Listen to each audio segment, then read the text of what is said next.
Hello friends, আজকে তোমাদের জন্য টাইম এন্ড ওয়ার্কের আরেকটি নতুন অঙ্ক নিয়ে চলে এসেছি। তো এখানে বলেছে 3টি ট্র্যাক্টর দৈনিক 18 বিঘা জমি চাষ করতে করে। তো 7টি ট্র্যাক্টর কত বিঘা জমি চাষ করবে?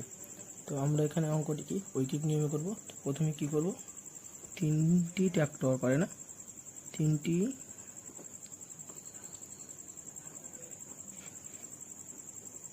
ট্র্যাক্টর দৈনিক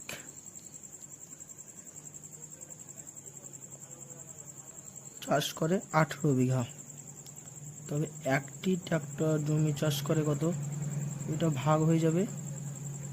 তাহলে 7টি ট্র্যাক্টর কত করে, এটা গুণে চলে যাবে। তাহলে 3 6 18, 6 7 42। তাহলে 7টি ট্র্যাক্টর কতটি জমি চাষ করবে? 42 একর জমি চাষ করবে।